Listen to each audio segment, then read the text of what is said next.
नमस्कार दोस्तों, कैसे हैं आप सभी। स्वागत है आपका हमारे YouTube channel Himanshu Shrotriya the reasoning गुरु में।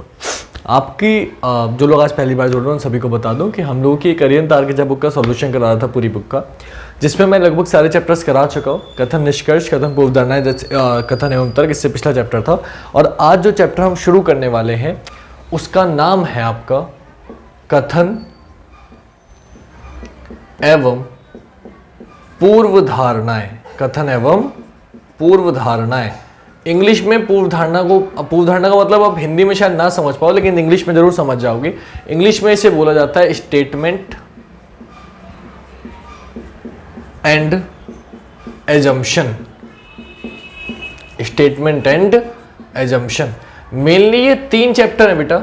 कथन एवं निष्कर्ष, कथन एवं तर्क, कथन एवं पूर्वधारणाएं सबसे ज्यादा आते हैं। बाकी कथन वाले जो चैप्टर हैं वो इतने नहीं आते, कर लेंगे हम लोग, कोई दिक्कत नहीं है, लेकिन आते कम ही है। मेनली यही चैप्टर्स आते हैं।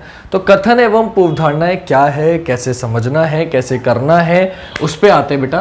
तो कथन एवं पूर्वधारणाएं एजम्पशन। एजम्पशन का मतलब होता है एज्यूम करना, है ना। अगर मैं ये हटा दूं एज्यूम, देखो एज्यूम का मतलब होता है मान लेना। तो कथन एवं पूर्वधारणा का मतलब ये है कि आप जो भी सोच सकते हो वो सब सही है। आप जो भी मान सकते हो, मैं मान रहा हूँ कि आने वाले समय में प्रधानमंत्री बनूंगा, मैं सरकारी जॉब लूंगा, मतलब मैं जो भी सोच सकता हूं वो पूर्वधारणा है, जो भी आप मान सकते हो। लेकिन 2 शर्त है। पहली शर्त, कभी भी कथन का विरोध नहीं होना चाहिए। अगर आपने कथन का विरोध कर दिया तो वो पूर्वधारणा गलत हो जाएगी। दूसरी चीज, कभी भी पूर्वधारणा में केवल प्रत्येक, सभी,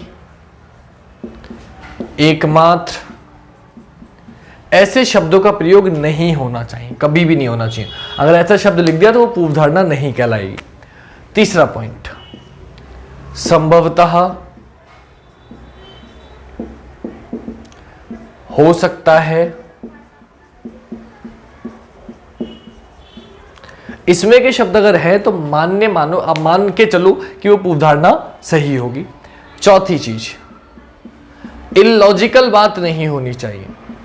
इलॉजिकल का मतलब है कि कथन में मैं बोल रहा हूं कि मुझे पढ़कर जॉब लेनी है और पूर्वधारणा में बोल दिया कि आज मैं मूवी देखने नहीं जाऊंगा।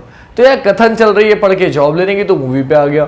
मूवी की बात मैंने करी, बोले नहीं। तो जब मूवी की बात ही नहीं हुई तो आप ये कैसे बता सकते हो। तो ये लॉजिकल बात होगी, मतलब कथन से जिसका कोई लेना देना ना हो। तो जो बात होगी कथन से होगी। पांचवी चीज, अंधविश्वास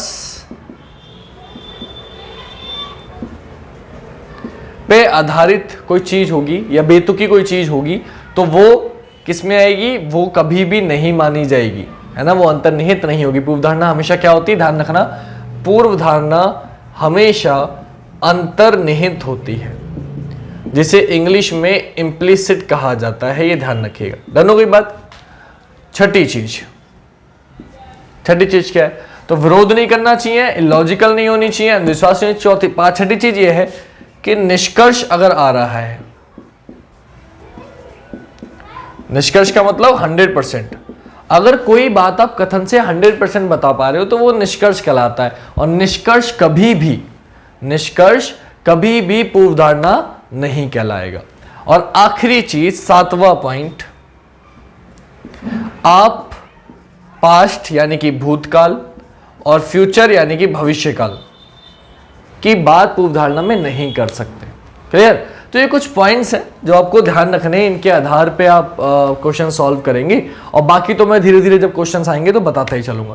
तो आई होप ये आप समझ गए होगे, नोट कर लिया होगा कि कैसे कैसे क्या क्या करना है। और बाकी अब जब मैं आपको क्वेश्चन समझाऊंगा, क्वेश्चन करेंगे हम लोग, तो इतने सारे क्वेश्चन कर लेंगे तो अपने आप अंदाजा लग जाएगा कि हमें क्वेश्चन कैसे करने होते हैं, क्या क्या चीज सीखनी होती है, क्या क्या चीज सीखनी नहीं होती। तो टाइम वेस्ट ना करते हुए आपका, क्योंकि क्वेश्चंस तो मैं प्रीवियस ईयर भी कराऊंगा आपको, लेकिन वो करा चुका हूं। लेकिन आज जो मैं करा रहा हूं, क्योंकि बुक करा रहा हूं सॉल्व, तो बुक के ही क्वेश्चन कराऊंगा। आज मैं आपको सारे एग्जांपल्स करा दूंगा। नेक्स्ट पार्ट में आपको जितनी ज्यादा क्वेश्चन करा सकता हूं वो क्वेश्चन करा दूंगा, एंड नेक्स्ट पार्ट में उसका चैप्टर खत्म कर देंगे।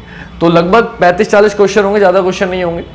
तो आज सारे एग्जांपल्स खत्म कर देते हैं। थोड़ा समझा दिया मैंने आपको, अब एग्जांपल्स करा देता हूं ताकि जो अभी समझाया है वो कितना आपकी समझ में आया वो आपको अंदाजा लग जाए, और फिर हम लोग क्वेश्चंस की प्रैक्टिस कर लेंगे, चैप्टर हमारा अच्छे से समझ में आ जाएगा और 1 नंबर हमारा पक्का हो जाएगा।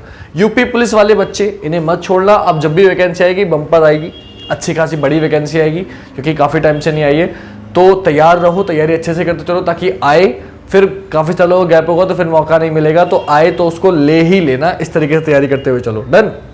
चलो बेटा आते हैं क्वेश्चन पे। तो अब क्वेश्चन क्या बोला उस पर शुरुआत करते हैं। पहला एग्जाम्पल, ठीक है, एग्जाम्पल है क्या, टीवी के नाटकों पर रोक लगानी चाहिए। सॉरी, ये मैंने बेटा कथन एवं तर्क खोल दिया, बस एक मिनट। कथन एवं पूर्वधारणा है। हाँ, कथन है आपका पहला, आजकल कई प्रवेश परीक्षाएं ऑफलाइन से ऑनलाइन परीक्षाओं में धीरे धीरे परिवर्तित हो रही हैं। पूर्व धारणा यह है कि ऑनलाइन प्रणाली अधिक कुशल है। पहली है कि ऑनलाइन प्रणाली अधिक कुशल है, और दूसरी है ऑनलाइन प्रणाली और अधिक रोजगार के अवसर पैदा करती है। आते बेटा क्वेश्चन पे, अब ध्यान से समझेंगे। कथन में बोला कि आजकल कई प्रवेश परीक्षाएं ऑफलाइन से ऑनलाइन की ओर जा रही है। ठीक है, सबको पता है कि हाँ ऐसा हो ही रहा है। पहले ही पूर्व धारणा थी ऑनलाइन प्रणाली अधिक कुशल। देखो पहला वाला बिल्कुल अंतर नहीं था, छुपी हुई। क्यों?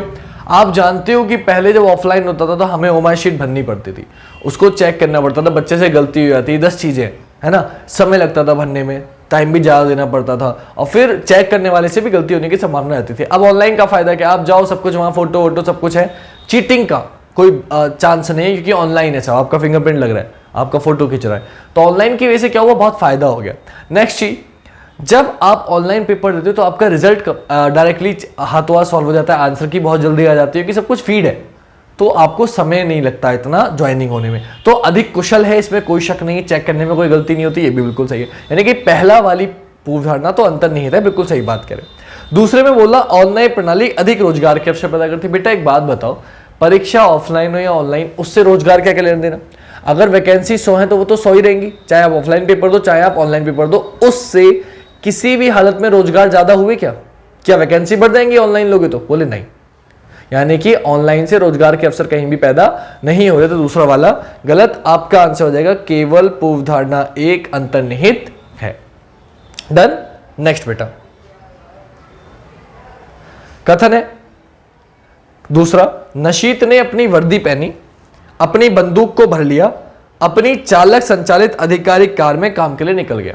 अब एक बात सोचो, कोई बंदा है निशीत जिसका नाम है, उसने अपनी वर्दी पहन ली, बंदूक लोड कर ली, और चालक संचालित मतलब उसको ड्राइवर मिला हुआ है कार में, उसमें बैठ के वो चला गया। अब पहली पूर्व धारणा बोली नशीत सशक्त सेना में एक अधिकारी है। देखो सिंपल सी बात है, आपसे बोला आधिकारिक कार में चला गया और उसको ड्राइवर मिला हुआ है, तो ड्राइवर तो है नहीं, और आधिकारिक कार में गया है, ड्राइवर उसे मिला हुआ है, यानी कि वो एक अधिकारी है, यानी कि हाँ, और क्योंकि उसने वर्दी पहनी है, बंदूक भरी है, यानी कि वो सेना का अधिकारी है, तो पहला वाला सही है। पहली पूर्व धारणा अंतर्निहित। आप कहोगे सर बेटा निष्कर्ष नहीं है ये, जो हो सकता है वो सही मान के चलेंगे, तो हो तो सकता है ना, इसलिए पहला वाला सही।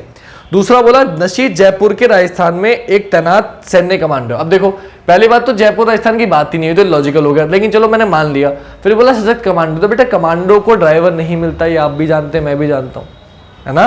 कमांडो तो सिक्योरिटी गार्ड, या आप कमांडो का मतलब क्या हुआ, कमांडो को ड्राइवर नहीं मिलता है क्योंकि आधिकारिक गाड़ी है, आधिकारिक गाड़ी कमांडो को नहीं दी जाएगी ना, तो दूसरा वाला क्या हो जाएगा, गलत हो जाएगा। आंसर हो जाएगा केवल पूर्व धारणा एक अंतर्निहित है। डन हो गई बात। अच्छा सा आसान सा क्वेश्चन है। क्वेश्चन नंबर 3 पे आते हैं बेटा। कथन क्या है? कथन सामने दिख रहा है आपको। कथन है अपार्टमेंट एसोसिएशन द्वारा शुरू किया गया स्वच्छ भारत अपने शहर को साफ रखे अभियान को उसके निवासियों से ज्यादा प्रतिक्रिया नहीं मिल पाई। मतलब एक अभियान शुरू किया था एसोसिएशन ने, जिसको वहां के लोगों ने ज्यादा भाव नहीं दिया, ये कहने का मतलब है। पहला बोला स्थानीय निवासी अपने अपार्टमेंट को साफ नहीं रखना चाहते। बेटा उन्होंने भाव नहीं दिया तो इसका मतलब यह कि अपने साफ रखना नहीं चाहते अपार्टमेंट को, ऐसा नहीं है। हर इंसान अपार्टमेंट को साफ ही रखना चाहता है, लेकिन खुद गंदगी फैलाता है, ये एक अलग बात है। तो आप ये तो नहीं कह सकते कथन से किसी भी हालत में कि साफ रखना नहीं चाहते। साफ तो सब रखना चाहते हैं, लेकिन अपनी तरफ से खुद मदद नहीं करेंगे। उनसे कह दो कूड़ा उठा लो तो नहीं उठाएंगे, साफ रहे लेकिन खुद कुछ नहीं करेंगे, वो चीज है। तो आप ये नहीं कह सकते कि साफ रखना नहीं चाहते, इसलिए पहला वाला तो बेटा गलत हो गया। ठीक, दूसरा वाला क्या, दूसरे वाले पे आते।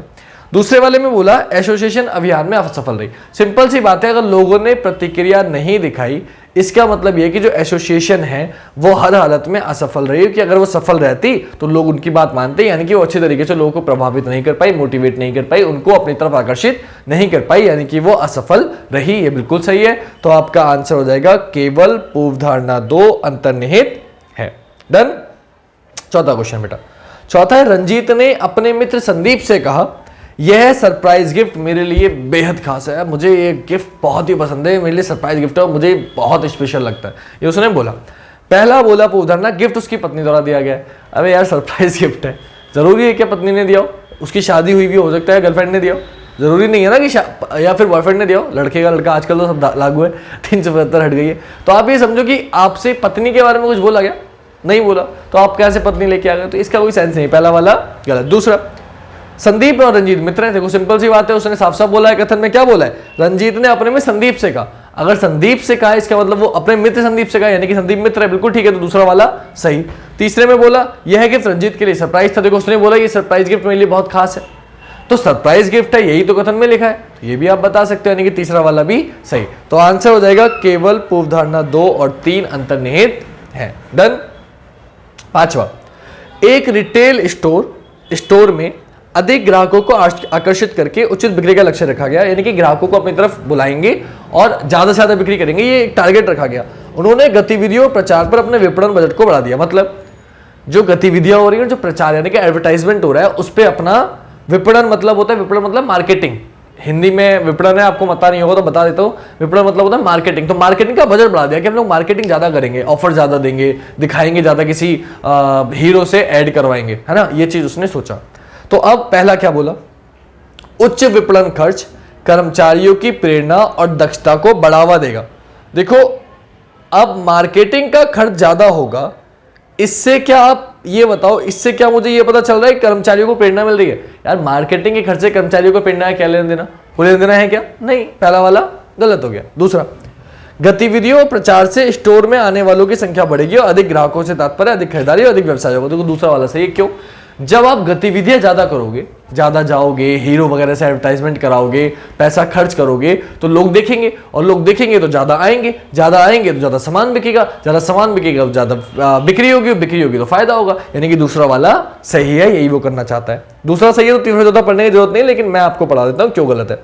तीसरा है उच्च विपणन व्यय से विक्रेताओं के साथ वार्ता शक्ति में सुधार और मार्जिन में वृद्धि होगी। अब देखो उसने बोला उच्च विपणन से, यानी कि अच्छी मार्केटिंग से, ज्यादा मार्केटिंग करने से विक्रेताओं के साथ वार्ता शक्ति में, देखो विक्रेताओं से क्या आप वार्ता कर पा रहे हो? कुछ नहीं, तो फालतू की बात होगी, फालतू की बात होगी मतलब गलत। चौथा, मार्केटिंग व्यय में वृद्धि से उत्पाद की उपलब्धता में सुधार होगा। देखो आप मार्केटिंग ज्यादा करोगे, इससे आपकी उपलब्धता ज्यादा हो जाएगी, इसका कोई लेना देना है ही नहीं, नहीं है तो मतलब चौथा वाला भी गलत। आंसर हो जाएगा केवल पूर्व धारणा 2 अंतर्निहित है। डन। नेक्स्ट बेटा, नेक्स्ट में बोला है, कथन है आपका, राज्य बी सरकार ने अब निर्णय लिया है कि वह सूचना एवं तकनीक के लिए विभाग बनाएगी, सूचना और तकनीक के लिए एक विभाग बना देगी, और ताकि सूचना एवं तकनीक का समन्वय अपनाने में मदद हो। एक समाचार, यानी कि एक विभाग बनाएगी इनको मिला के, ताकि इनका समन्वय, इनको समझने में आसानी हो जाए। ये एक समाचार है, ठीक है, एक समाचार ने डाला। अब आपसे बोला यदि उपरोक्त कथन सत्य है, मतलब जो लिखा हुआ है वो सत्य है, समाचार ने एक सत्य बात है, ऐसा हो गया है, तो आपको बताना है कौन सा पूर्व धारणा सही रही होगी उस समय। पहला, जनहित का कोई कदम उठाते समय राज्य भी ढीला ढाला माना जाता है। देखो आप ये नहीं बोल सकते ढीला ढाला माना, कहां से बता दिया आपने? पहला वाला गलत, को लेना देना नहीं। दूसरा, अन्य राज्य सरकारों की तुलना में राज्य बी ने सूचना एवं तकनीक में बड़ी सफलता अर्जित कर ली है। देखो उन्होंने सफलता अर्जित की है या नहीं की ये नहीं बता सकते, क्यों?